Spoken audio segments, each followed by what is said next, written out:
Kita punya trauma, entah itu fiktif, entah nyata, entah apalah. Kita punya trauma kasus Siti Jenar. Orang yang mendalami la ilaha illallah secara intensif, ya, entah itu disebut kalimat sodo, bosuluk, boseloko, mbah kono pokoknya. Orang yang memahami la ilaha illallah secara intensif, itu pasti menuju ilmu hakikat. Dan menuju ilmu hakikat pasti ngalami hakikat yang khoyali. Ini rungokno tenan iki. Hakikat yang nopo? Khoyali. Dan hakikat yang khoyali ini mulai menipu. Ya, kalau sudah begitu ruwet. Misalnya ngeten nggih. Ketika kula maca nggih diskusi ini utai perdebatannya kali jago mbek Siti Jenar. Saat itu ada Sunan Bonang juga. Kamu sujud pakai apa kali jaga? Ya pakai jasad. Dari Siti Jenar. Daging kamu itu hanya onggokan daging. Nanti itu jadi bangkai. Dan setelah jadi bangkai itu habis. Kamu nanti ditulis Tuhan tidak termasuk yang sujud. Kebuat yang mbok sujud itu bentek. Mikir kan juga. Rugi ke sujud mbek bathuk mbek tangan. Jasad tem sampean kuntek. Ora ana sing crita kowe nak sujud mergo jasad itu mbok sampean dadi bang. Lah nek ngono sujud ning hakikat ora usah bathuk, ora usah tangan, ora usah sikil, yo rohom iku lho kon sujud mbek pangeran. Nak sujud mbek fisik ku rugi wong fisik sampean. Mikir kali itu. Orang bolak-balik kali Joko mantan wali preman terus jadi debat pusing. Siti Jenar tahu belajar tak tahu menang Irak. Yang jelas yang mulang gak satem orang menangis. Wah, uang ini menjadi perdebatan. Sehingga keyakinannya kayak Siti Jenar, la ilaha illallah itu ya wahdatul wujud itu innalillahi wa inna ilaihi. Selama ini kalau orang syariat misalnya, orang syariat itu kalau ada orang mati, misalnya Kak Ruhin mati, ini aku kan muni innalillahi wa inna ilaihi raji'un, saiki Ruhin wis mati. Mati itu balik ning penge. Itu cara wong hakikat kan salah besar. Orang mati itu tidak ada, cara ilmu hakikat dan orang mati itu tidak ada. Roh ini tersiksa di alam fisik. Jadi ruh ini tersiksa di alam fisik. Karena ketemu ning jasate ruh. Tersiksa itu. Aku ape mangane kudu kerja piring Jepang tersiksa roh. Asal roti memang tersiksa. Misalnya kiai ape mangane dadak kudu pidato 2 jam bareng tersiksa. Roh kenapa? Tersiksa. Mergo roh ora buta mangan, ora buta ngombe, tapi gara-gara melok fisik. Paham ya? Lho ini tenang kenapa rai bener. Lah kula boten.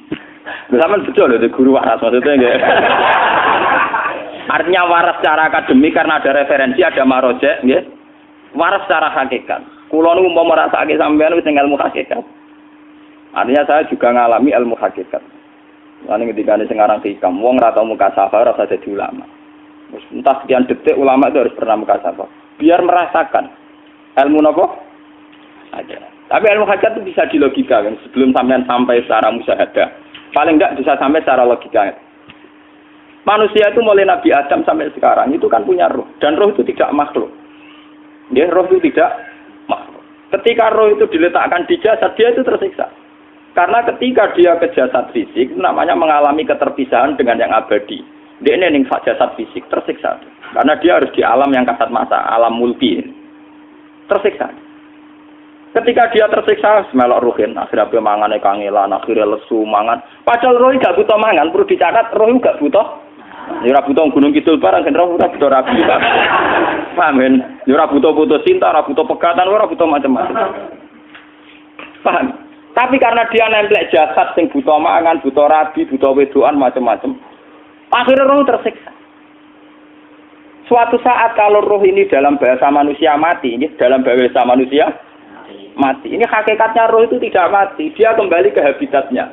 Ini disebut innalillah. Kita ini dari awal ya dengan Allah. Wa inna ilaihi juga kemudian nanti kita pasti kembali ke Allah. Dan itu diyakini betul oleh orang wahdatul wujud. Jadi kalau roh mati itu ya tidak ada mati. Roh sekarang itu kembali karena sudah lama mengalami keterpisahan mergo melok fisik-fisik dak ono kerja dasinan, ono nggo proposal ruwet roh ku melok. Paham itu? Kita di roh ku napa melok roh? Lah roh ya tersiksa aku ora butuh mangan, ora butuh proposal kok ngalor. Itu tersiksa. Makanya dalam cerita-cerita Jalaluddin Rumi yang otentik di kitab-kitab begitu. Ketika beliau mau meninggal, muridnya itu nangis. Dari Jalaluddin Rumi, kamu jangan nangisi saya ini mau pesta, perkawinan. Kamu tidak merasakan penyesalan saya. Saya ini lama menyesal karena harus hidup bersama kamu. Terus saya ini tersiksa karena ngalami alam yang rusak, yang fana. Alam yang fana. Harusnya roh saya itu di alam abadi, bukan di sini. Maka jangan tangisi kematian saya. Kematian saya adalah kembalinya roh ke habitatnya. Semenjak itu kematian dianggap malam perkawinan. Karena roh kembali. Walhasil nguniku cara ilmu tasawuf bahasa Arab jenenge wahdatul wujud. Kena Jawa, Yogyakarta, Solo, Keadaan jenenge manunggaling kawula. Mergo sing rawan ngono rugen. Pak iki tak terangno detail. Jadi batuk mesti iki buku sujud kan. Iku sampeyan ilang. Dadi seksine ora ono cara teorine sinten Siti. Rugi kowe. Wis jadi ya gento. Pak kali coba mantan preman jak debat terus kowe ora ngono mbok terus tak pateni kowe. Lah debat ini biar ra iso. Premane kumat. Biasa preman jak debat ilmi. Ngono ku model. Kali Joko yo ora salah. Dise sing dina Umar nggih ngoten. Umar sahabat top. Lah isih debat atau milih patenane ya Rasulullah. Gak iso dene ilmiah. Mantar preman pasar rukat terus dadi sahabat top. Debat ya milih mate. Ada wonten cerita wong Yahudi njaluk keputusan Nabi. Bareng wis diputusno Nabi cek mamang. Ndak tenang keputusane ngono dalam sengketa duniawi. Bariku takok ya Ali. Ya Ali, aku mau sowan ning Nabi Muhammad. Dikai keputusan tapi mamang cara kowe pilih. Sampai Ali dikai keputusan persis kanjeng Nabi. Cek mamang meneh takok Umar. Takok Umar aku mau sing Muhammad, ning Ali dikai keputusan kok mamang, Mar. Cara kowe piye? Urusan dunya. Enteni iki. Entah dia melebu buat apa? Uang diputus Nabi ora marah. Buat mati. Gawe. Mereka mantan apa? Cara mantan intelektual kan ya wajar wong Yahudi kok percaya Nabi. Kan bareng cara Ali ya sederhana. Gak percaya wis kandhani. Ora mesti cara Ali kan. Lah ora bapatene. Ya wajar wong Yahudi kok percaya Nabi, nek percaya ora situ Yahudi Muslim. Lah Ali situ Gus Dur. Lah Gus Dur beda piye tenang. Ali nyen ngoten watake ngoten. Nasibe padha. Ali itu ilmuwan yang jadi presiden gak sukses. Yang niru ke Gus Dur. Mereka ning-tinggal negara wong pinter, mimpin ra sukses. Wong pinter gampang maklumi. Lah misalnya kita jadi kiai wong pinter. Pak Yai santri ini pacaran. Maksud itu jangan langsung cawe itu. Wah ruwet. Terus malah dalil zinalina subuh syahwat minan. Piye pondok tanpa pelaturan. Paham ya? Ruwet tau. Mana jogeman, dia pinter teman-teman itu jogeman. Sing biasa wae ono syariate sithik-sithik. Sing kamane ono santri pacaran tersinggung, ono santri nakal tersinggung. Sing ono rasane lha donya ono napa? Dadi nek guru kula nu urusan ilmu semi hakikat. Mon gitu. Sehingga kayak Siti Jenar, cara pandang Siti Jenar tuh masuk betul ning gone pemikiran para santrinya. Kados Ki Ageng Pengging, siapa masuk betul karena masuk akal. Cara mereka napa? Betapa tidak ada artinya fisik ini. Nah, kalau semua fisik ini tidak ada artinya, kemudian yang ada artinya itu roh, perjalanan apa? Perjalanan roh, sehingga diartikan inna lillah wa inna ilaihi raji'un. Inna sholati wa nusuki wa mahyaya wa mamati ku lillah. Lah kemudian sekarang sampean tak tanya misalnya, ini latihan ilmu hakikat. Wa mahyaya lan penguripan ingsun. Kalau ingsun itu artinya fisik atau jasad, itu keliru besar karena jasad tidak pernah hidup. Yang hidup itu roh. Paham ya? Sekarang artinya wama mati itu apa? Kematian ingsun. Kalau roh itu tidak pernah mati, berarti kematian roh adalah keterpisahan dengan yang agung atau yang abadi. Dan semuanya itu lillahi rabbil alamin. Sehingga mereka mengatakan kematian itu satu pesta. Mulane kados Bilal ditakoki, ya Bilal, ketika murid-muridnya nangis bergape mati, Bilal ge seneng ae. Godan nalqal ahibbah Muhammad dan wa hisbah. Ya nak mati malah seneng tuh ketemu kekasihku. Sebab itu kematian tidak pernah jadi problem bagi mereka sing soleh, sing menembus ilmu hakikat. Paham? Tapi ilmu hakikat kayak ini itu yang diyakini Siti Jenar, diyakini Jalaluddin Rumi, diyakini para wali-wali wahdatul wujud. Dulu Syekh Husain sinten Al-Halal. Itu kemudian melahirkan prahara syariat. Prahara apa? Syariat. Sebab itu Wali Songo, oke Siti Jenar benar dalam filosofinya, tapi harus dibunuh. Karena menjadi prahara syariat. Sama dengan yang dikatakan Nabi itu benar, tapi menjadi prahara syariat. Akhirnya disomasi oleh Umar radhiyallahu anhu. Jadi sebetulnya sama, pola-pola ceritanya sama. Intinya sebuah ilmu hakikat harus dikawal napa? Syariat. Nggih kula bolak-balik, contoh paling gampang wit pisang. Wong nak mangan gedang kulitnya tetap dibuang. Tapi umpama gedang dari awal ora usah kulit, ra sido dadi gedang. Paham nggih? Meskipun kon ape dipangan ya dibuang. Tapi kita tidak bisa membayangkan pisang dari awal tanpa napa? Mbah kekeringan, mbah bosok, mbah ra sido dadi napa? Pisang. Terus pentingnya syariat lagi begini, mulane penting ngaji wali-wali syariat sing pinter kados Sunan Kudus, kados Sunan Bonang. Andai kan tidak ada syariat itu dunia pun mesti rusak. Contoh paling gampang masalah pornografi, porno aksi. Jadi jenengan nek diomongi ngono ibu ngakak-ngakak deh. Dari pangeran wis pirsa, kowe nek aku klambi pangeran ro ora tentu ora ya ora usah klambenan. Wong ora ana gunane. Kalau yang paling penting itu nazarullah, kenapa kowe klambenan barang, wong kowe klambenan ora pangeran tetep pirsa. Nyatane si jenar nak mulang nggih coba klambenan lah intine napa? Dinya ada nabi Sunan Bonang. Nah kowe percaya kabeh nazarullah ora usah napa? Klambenan. Tetapi teori ra usah klambenan iki dinggo tenan. Mulane nek pas wiridan aliran sesat ciri utama. Kira klambenan tenan. Lah ruwet to. Lho iki tenan iki cerita. Iki pentingnya ngaji nggih. Ben sampean ngerti variasi riwayat kemudian kita orang syariat harus kayak apa, kemudian kenapa menjadi aliran wahdatil wujud. Lah terus kita-kita ini ya, kita-kita ini kan orang syariat. Memang kelemahan orang syariat itu akeh kok sampean-sampean siji mesti ra kramat. Modele ora di dhuwit bingung, ruwet. Urip wong syariat lho apa? Dineng bojo wedi, dineng tangga wedi, pengaruhe menurun. Pancen orang syariat itu banyak kriminal tauhidnya itu memang jelas. Mulane kiai-kiai fikih nek ketemu kiai-kiai sing setengah jadah wedi mergo iso nebak atine. Ndekne meriang langsung.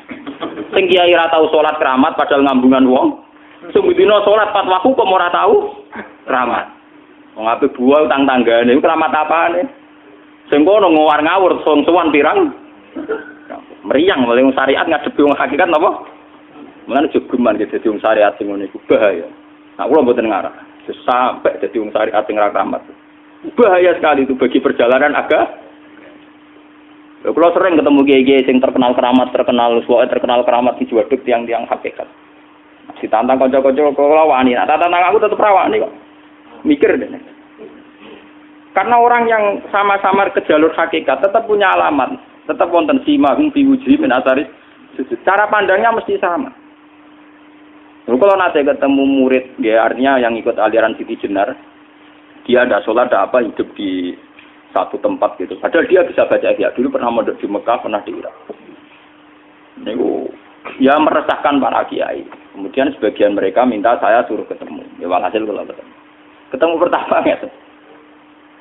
Jenengan Gus Ba, tapi zaman roh jenengku terperata arani muka sapa. Nggih biasa mawon. Kula ora usah kenal jenengan nggih kenal. Dadi kula nggih biasa mawon. Lalu pernah ngajar ajaran saya Gus ning donya tak enteni mau turu ngenteni mati ngono Gus kok repot.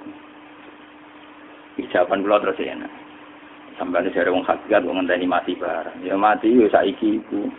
Ora usah ngenteni saiki padha-padha wis napa? Wis mati. Ya saiki wis padha-padha wis urip. Wis padha kabeh. Nah cara ilmu hakikat kan terus sama semua. Napa? Sama semua. Tadi makanya itu tadi. Kalau baleni malih logika hakikat itu begitu ya. Roh itu ditiupkan oleh Tuhan ke kita. Kemudian roh karena ikut alam fisik, alam jasad, roh ngalami yang kita alami. Nggih. Ketika roh ngalami yang kita alami dia tersiksa. Nah, ketika roh sudah terpisah dari jasad yang mengekang, yang memenjara ini, dia senang terus kembali ke Tuhan. Ini disebut inna lillahi wa inna ilaihi. Lah jasad ini kemudian menurut ilmu hakikat enggak ada gunanya sama sekali total. Hilang di telan tanah. Lah kalau begitu jasad iki nak mbok agul-agulan. Gusti bathuk kula tak nggo sujud tangan kula ndi buktine tanganem wis ra ono. Bathuk wis ora. Mulane dari Siti Jenar, hanya wali bodoh kayak kalian yang punya ajaran bodoh begitu. Malah ra sopan terus. Mulane Sunan Kalijaga semangat kon mateni mergo tambah omongane glodro nduk ndi. Tapi yang enggak disadari Siti Jenar yaitu tadi. Inti dari ilmu hakikat itu kan tunduk sama kersane Tuhan. Kalau sudah tunduk pada kersane Tuhan, kalau kersane Tuhan roh kita harus di jasad. Dan wujud jasad kita ini juga karena kehendak Tuhan. Kenapa yang wujudnya jasad yang karena kehendak Tuhan engkau ingkari? Sementara wujudnya roh tidak kamu ingkari. Toh wujudnya jasad ya bi iradatillah wa bi masyiatillah. Wujudnya roh ya bi wujudit bi masyiatillah wa ira. Harusnya fungsi jasad juga harus kamu akui toh Siti Jenar. Wong sekarang kita punya jasad ya bukan karena kita, karena kehendak Allah. Kenapa kamu ingkari? Berarti kamu ingkari kehendak meneng Siti Jenar.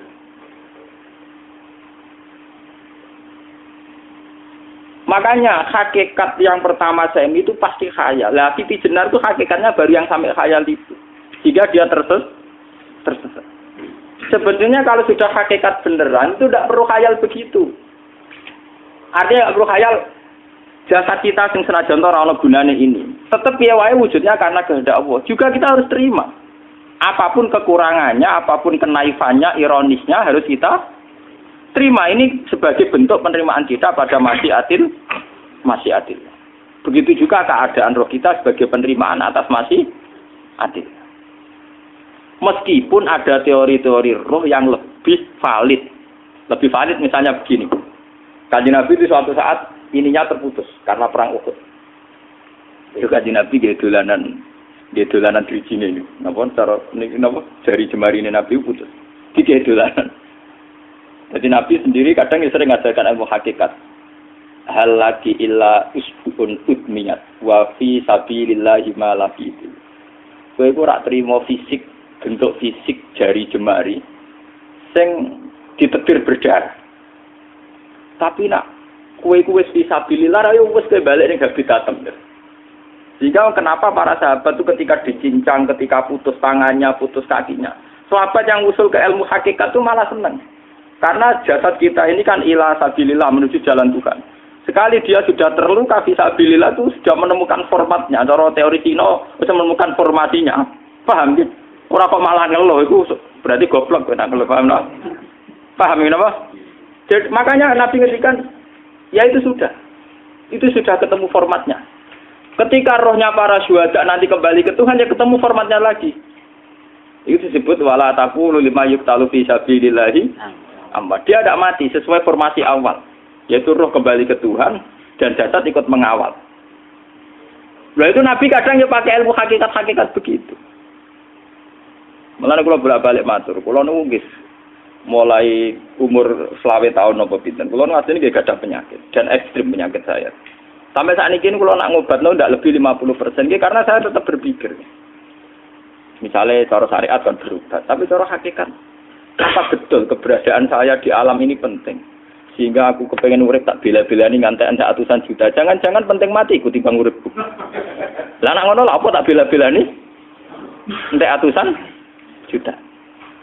Jadi misalnya kita berobat ya mau, ya dari Nabi kan berobat ya berobat. Pokoknya kita Islam masih mau geruduk kadang orang paham. Sekali kamu mengamati dengan sisi hakikat, coba sekarang sampean pikir, coba sekarang nggak pakai logika hakikat, pakai logika syariat saja. Saya ini misalnya asetnya 10 juta, misalnya, saya punya aset 10 juta. Tapi misalnya aku rugi nawan atau dipengaruhi di masa depan soalnya, kalau kulo kan soalnya cara teori di masa misalnya kulo ruhin, artinya kere di duit 10 juta aset. Tujuan saya sembuh kan supaya aku iso sembuh sehat, engkau iso kerja untuk anak. Tapi karena saya sakit nanti operasi tidak 10 juta. Operasi tidak 10 juta. Wong aku repair mesti iso marisi anak. Apa meneh nak duit 10 juta tak ada gue berobat malah jelas ra iso marisi. Lah nak ngono penting matiku ya dibagi 10 juta. Karwan iso diwaris langsung. Sementara anak aku mari dibiayai 10 juta, orang mesti mari 10 juta mesti entek. Artinya tidak ada jaminan kalau berobat itu secara visi ke depan lebih baik. Soalnya malah ngentekno donya nggak jelas akibat positifnya. Misalnya tetap lumpuh duwe teori loh. Bapak artinya apa? Teori hakikat tetap lebih benar bahwa hidup itu tidak ada artinya. Semua itu tidak ada artinya. Berobat apa enggak berobat semuanya tidak ada arti. Teori loh gini. Sehingga kalau kita tengah-tengah aja tengah-tengah. Kasus kula misalnya loro nggih berobat. Gusti separuh kula nglakoni syariat, tapi sebagai kula ulama fikih iki separuh kula lakoni napa? Jadi kula tetep mboten ngarah obat 100%. Tapi orang ngarah berobat wong kula tiyang napa? Syariat. Tapi memang faktanya itu begitu. Cara Kanjeng Nabi kadang Kanjeng Nabi berobat. Kadang Kanjeng Nabi wis nikine tercincang dige guyonan. Wa laki illa usbuun utwiyat. Ora mbok driji sing gak melok-melok. Nah, bukti bahwa jasad ini begitu tidak penting. Kayak Sayyid Hamzah. Menurut Sayyid Hamzah nganggep wahyu bentone ra karuan. Kalau teori Siti Jenar itu benar, teori Jalaluddin Rumi benar teorinya lho, ora kok ra salate lho nggih, maksud kok nang anut ra salate. Benar cara analisis roh. Ketika Sayyid Hamzah dinyatakan mati oleh manusia, oleh hukum manusia dinyatakan mati karena dia sudah tidak bergerak. Dalam teori hakikat kan rohnya Sayyid Hamzah sudah fi khawasili tuyurin khudrin. Rohnya sudah diambil Tuhan, tidak mati. Paham ya? Ketika rohnya Sayyid Hamzah sudah diambil, jasad ini sudah tidak punya rasa. Sekarang secara syariat kasat mata kita tahu, wong jasad nak diinfus, di sayat-sayat dioperasi ora kroso. Apa meneh saiki ruhe wis bisa. Lah ya jasad itu cek gampange, dioperasi dibius saja terus tidak kerasa. Apalagi rohnya sudah diambil. Nah saiki bayangkan, ketika Sayyid Hamzah itu sudah di atas, niku kira-kira delok wahsi ra wong bentuk. Lho wong kok baca igabus. Ketika jasad benar-benar tidak penting, kemudian jasadnya Sayyid Hamzah kan dicincang oleh wahsi. Ketika rohnya sudah diambil kan Hamzah tidak merasakan. Berarti Sayyid Hamzah guyu-guyu wahsi. Wahsi cek bentuk nih gabus dicincang. Paham ya? Lho niki tenan.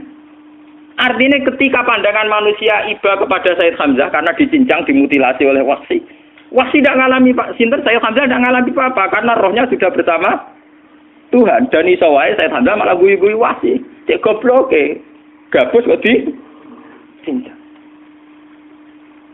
Lah nak ngono rak mirip, makanya dalam hal ini itu dalam teori roh itu sebetulnya Siti Jenar tidak sesat dalam teori roh. Tapi jangan katakan itu penemuannya Siti Jenar. Siti Jenar itu terlambat. Sebelum itu ada Husain Al-Khallas, sebelum itu ada Jalaluddin Rumi, sebelum itu juga ada sahabat, ada nabi.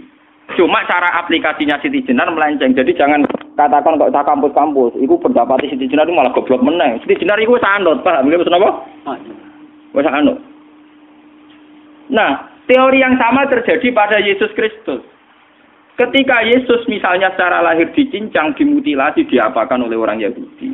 Sebetulnya rohnya dia sudah bersama Tuhan, kembali ke Tuhan Bapa, nah cara Kristen. Nah cara Islam ya balik ning pangeran. Andai kan itu iya, itu ya tidak ada masalah karena hakikatnya dia tidak dicincang, tidak dibunuh.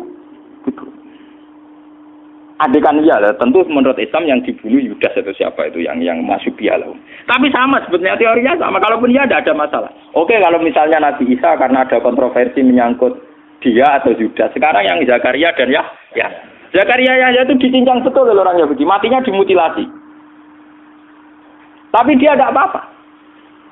Karena ketika beliau dicincang, rohnya sudah diambil. Ini rumah tenan kan. Ben kira untuk kendel mati paham kan ya. Dadi maksudnya niku kula ajari nak mati itu tidak problem nggih. Niki kalau urip wedi lho. Nah ini bersamaan paham nggih. Kaitan la ilaha illallah ini nanti semuanya sama kaitan sama apa? La ilaha illallah. Ini nanti ujungnya sama dengan la ilaha illallah. Begitu juga seterusnya. Misalnya Yahya kalian sinten? Zakaria. Ketika Tuhan ditanya, jadi tenggene alam malakut pangeran ditakok, ya Allah, Yahya dan Zakaria itu kan hamba pilihan engkau. Ketika dicincang kok jenengan biarkan. Endi Yahya Zakaria dicincang? Aku iku ora goblok dari pangeran. Sedurunge dekne dicincang jasate ruhe tak jipuk. Dadi dekne ora krasa blas. Begitu juga ning tafsir-tafsir sampean lihat wa Maryama. Sayyidah Maryam yang istrinya Fir'aun. Itu kan dia iman sama Nabi Musa. Asiyah imro'ati napa? Fir'aun. Asiyah imro'ati Fir'aun, ya. Itu kan dihukum oleh Fir'aun. Ketika mau ditumpahi napa? Batu besar. Iku Allah ketika di pangeran, ya malaikat mauti, cepat ambil rohnya sebelum dihunjami batu besar. Terus rohnya diambil. Sebab itu dalam hukum Tuhan, Tuhan itu tidak merasa bahwa Tuhan membiarkan Asiyah, membiarkan Hamzah, membiarkan Yahya, membiarkan Zakaria. Dalam hukum Tuhan, semua orang ini roh-roh terhormat. Akhirnya nak anggo teori iki sing nyincang malah goblok, wong gabus goblok cincang ngono dadi. Nak anggo teori iki malah berbalik, sing goblok sing nyincang. Paham? Yo ora kok sesuai sampean kiaskan saja. Wong dibius wae disayat-sayat gak krasa. Kaya apa nak ruhe bener-bener wis tercabut terpisah. Rasane ning ndi? Iku sing disebut wala taqulu limayuk talu fi sabilillah napa? Lah kemudian roh ini kemana? Nah, roh itu sudah menyatu dengan kalimat tauhid. Mesti roh itu bersaksi la ilaha illallah. Itu sing disebut ning alam roh ketika Allah tanya alastu bi rabbikum mesti qalu bala. Mesti mereka jawabnya apa? Bala. Karena alam roh tentu lebih mudah bersaksi akan keberhadiran dan keeksistensi Tuhan Allah Subhanahu wa taala. Paham ya, ini sama penting. Nah, ketika kalimat tauhid sudah menyatu kayak begini, itu mesti kalimat tauhid sing mesti langsung untuk swarga. Itu dimaksud Nabi mustaiqinan biha qalbu mukhlishon biha qalbu. Ati itu qalbu kan nggak bisa kamu artikan jantung atau liver kayak teori modern sekarang. Misalnya qalbun itu apa? Jadi kiai qalbun itu jantung. Nah, ngono beda mek liver. Lah liver apa kabidun niku akal-akalan aja padha ora paham. Bahasa kolbun, fikrun, aklun itu sesuatu yang misteri. Roh ini kemudian dengan kalimat tauhid sudah menyatu disebut mukhlishon biha kolbu. Ada tingkat kemurnian hubungan roh dengan kalimat tauhid. Lah kalau begitu pasti dakhalal jannah. Karena tidak mungkin kalimat tauhid kok di neraka. Lah ini ngomong masalah-masalah hakikat. Wong sing gak tahu petualangan hakikat, momene sing sering bingung bakas dhuwit, bayar kredit, utang jatuh tempo, ora usah melok mikir, utek wis entek go mikir dhuwit.